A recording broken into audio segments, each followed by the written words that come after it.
Like every great get-together, E3 is bound to have that group of people that you just rather avoid at all cost.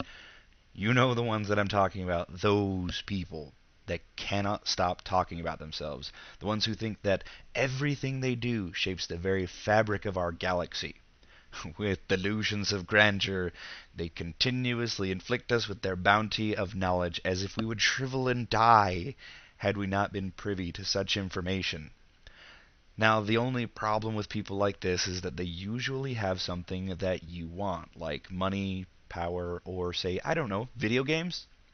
So you have to sit and listen to them drone on and on and on about how wonderful they are and how people need to be more like them. Nintendo proudly took this pompous title and held the information we really wanted hostage for 68 of the 73 minutes of their entire press conference. Rather than hiding the goodie bag of information I had to yank out of their hand while they weren't watching, I am taking the high road and telling you about the good stuff first. Get ready for an onslaught of "It's-a me, Mario."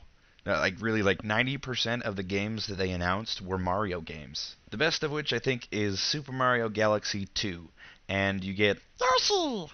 Yeah, I know, that's kind of creepy.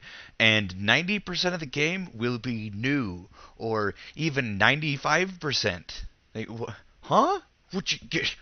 Then why don't you call the damn game 9/10 of Super Mario Galaxy 2? I mean, seriously? I'm not even going to explain their reason for 90% of a new game. I mean, this is really gutsy. This is worse than putting the word advanced at the end of a title and charging real money for it.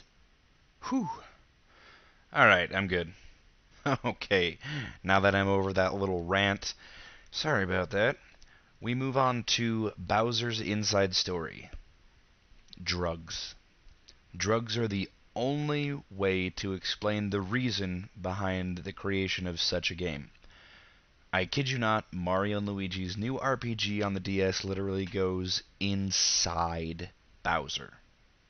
Ew. So, WarioWare DIY for the DS is a design your own games game, where apparently someone decided that I wanted to create my own game. If I wanted to do that, I would play Little Big Planet, where I can at least destroy my creations violently, as any creator would naturally do. Super Mario Bros. Wii, the 4-player multiplayer platform nostalgia extravaganza. Bringing a few new aspects to the overly used franchise, bringing propeller and penguin suits that put a nice glossy finish to your otherwise greatly missed 8-bit childhood. Now that our thirst for Mario has been slaked for the next 80 years, Nintendo moved on to a legendary RPG announcement. Wait for it. Golden Sun. Yes, I know. It took my breath away too. Square Enix announced Final Fantasy Crystal Barriers exclusively for the Wii. This one actually holds some promise. Great, that only took half of the conference to get to. It's sad when the company that defined hardcore gamers from the get-go has to come out and tell everyone that they're still in tune with their core audience. Ah, MADWORLD. Quick, we're losing the audience that defined us as a company. What do we do? I know. Let's throw an uber over-the-top violent video game. It's not working. Okay, then let's give them games that someone else has developed and throw in another one that we laid claim to before. Only this time increase the gore.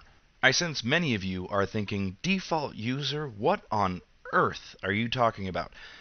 Allow me to expound, if I may. Conduit, Dead Space Extraction, Resident Evil Darkside Chronicles, and Red Steel 2 are all games offered to the hardcore crowd. 4 games that are supposed to whet our appetites. But wait! Aren't we forgetting something? Yes, of course we are. Facebook. What hardcore gamer isn't going to stop waggling their plastic sticks in the air so they can pick up their DSi, upload distorted images of their friends on the social media giant that would make them think that they are a perfect target for a creepy little girl to crawl out of the TV and murder them? Yes, Facebook is coming to Nintendo. Cue the fanfare and the jubilation. Let me remind you again. Do not send me Facebook apps or invites. Those of you who were waiting for a new Zelda, me, not Spirit Tracks. Yeah, we're gonna have to wait. Despite that, Miyamoto had mentioned outside the press conference in a much cooler, more awesome meeting that they were in fact working on a Zelda for the Wii, but didn't want to show us something that isn't finished. But you're gonna show us 9/10 of Mario Galaxy 2? Okay, calm down, calm down. Shh, it's okay, shh. To wrap all this up, I could tell you about Wii Sports Resort, or Wii Fit Plus. I could tell you about how you can skydive with your Wiimote, but the squeals of my joy might be too much for you. I could tell you about Tiger Woods PGA Tour 10 will be coming to the Wii Motion Plus. I could tell you about the awesome chick games coming for the DS, like James Patterson, Women's Murder Club, Games of Passion, or, Style Savvy. I could tell you about the Other Mario game, yes, there is another one coming out, or the Blandtastic Wii Vitality Sensor designed to read your pulse and make sure you haven't died from pure boredom. I could tell you how the president of Nintendo of America looks a lot like Lou Ferrigno, and how he probably forces people to dance against their will. But I won't. I leave you with this. Metroid Other M. Yes, that's right, you heard me. A Nintendo game that we can all actually be proud of. Oh, it looks awesome. Stay tuned for the Sony press conference coverage highlights, where they will be doing their darndest to razzle-dazzle us. Thank you very much for watching the video. Be sure and comment, subscribe, and rate 5 stars. Check out the website, GamerTitans.com, and if you like our videos, be sure and sign up for the newsletter. You won't be disappointed. Everybody dance! Woohoo! 4-day weekend!